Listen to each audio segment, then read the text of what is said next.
Hey everyone, Dr. Robster here. Hope you're having a fantastic day. You're going, dude, what? You're rocking the nice shirt. What's up with that? Well, this is actually called a balik. It's a shirt from Indonesia. Here's why I love this shirt. It doesn't matter if you're meeting with the president of the country, you can wear this shirt, and he'll probably have it on a balik too.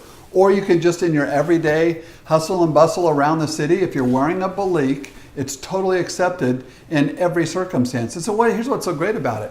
It's not like you have to be the super rich guy and have the nicest Armani suit on, the big tie and a little pocket square. No, you just wear a balik and boom, you've got it dialed in. I love the Indonesian culture. As a matter of fact, I'll shout out to all my Indonesian friends, little apa kabar, which means how are you doing or how are you? And I want to tell you I'm doing awesome. I spend a lot of time in Indonesia, teaching in Jakarta and actually doing some stuff in Bali as well. Love the people, love the culture. What's that have to do with today's lesson? Everything.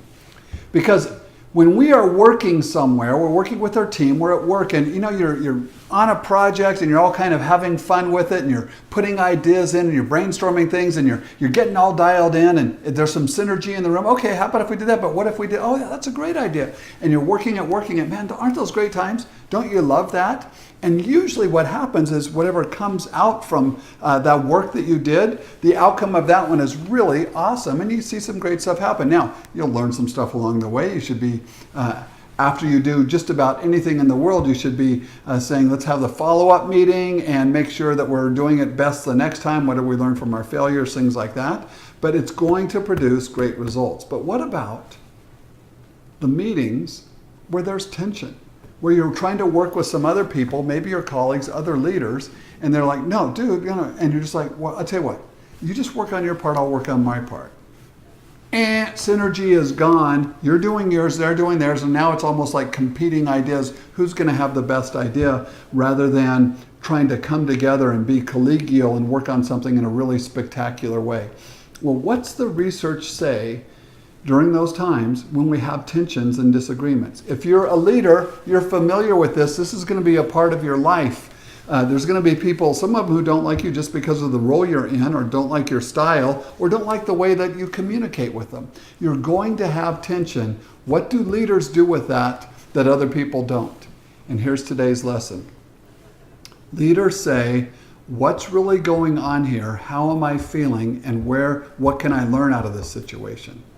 That's the biggest thing that you can do if you're in a tense situation. Pretty hard to do in the middle of it.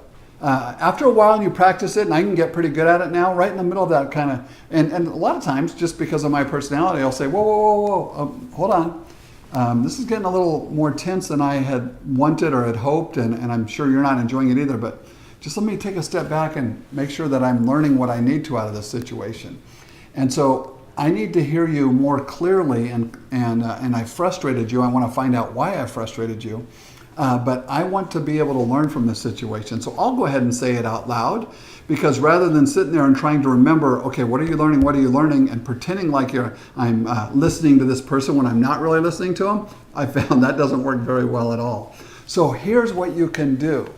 You have to say, whoa, what can I learn? I'm trying to learn from this situation because obviously I've done something and we're not on the same path here. Fantastic leadership technique, but here's what's even better than that. And that is, you have to make sure that you have the same vision or value or your desire the same outcome for whatever this thing is that you're working on. Let's just pretend we'll do something. We're going to put on an event for our new customers. So all new customers, we're inviting them over. We're going to have this great event for them to kind of welcome them on board, let them know a little bit more about our company or our services. And someone says, oh yeah, we ought to do a party and we ought to have it catered and it would be really nice food. And someone else is like, we can't do that. We don't have that kind of money. Well, yeah, but we got to spend money to make money, right? Come on. I mean, we got to do it. And someone else is like, no, let's just have them in a room and we'll give them some little gifts, but it will be more of a question and answer type of thing.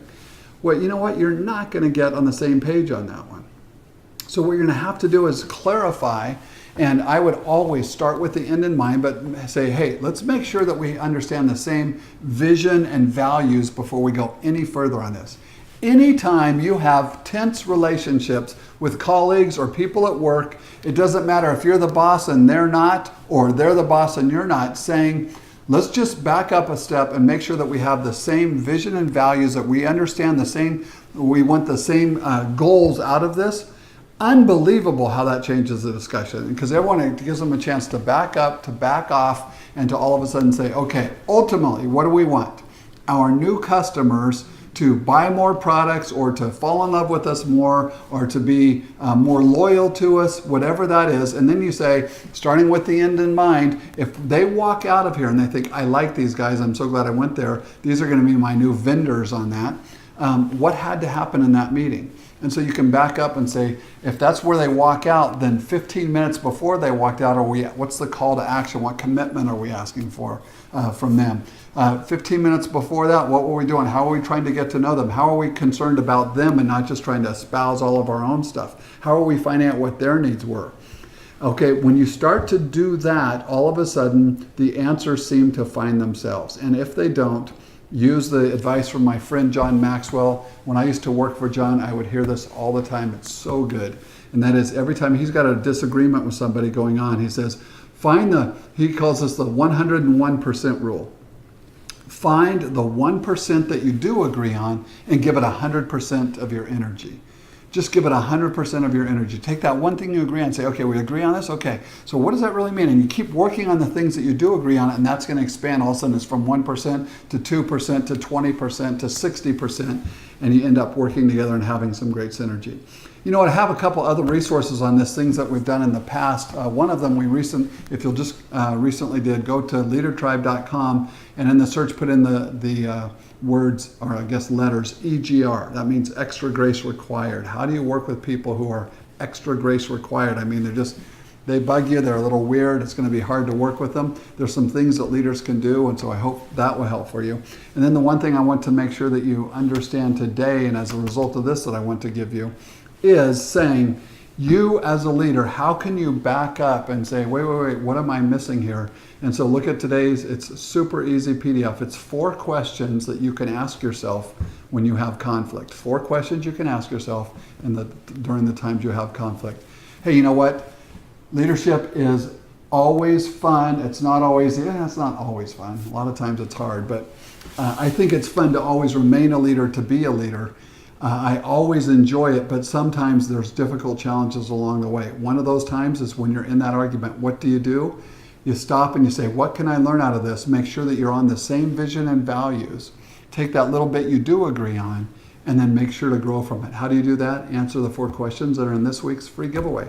Hey, this is Dr. Rob. Thanks for joining us. And check out the new podcast, the LeaderTribe Daily Dose of Growth. That's going to be awesome. Hope you enjoy it. Take care. Bye.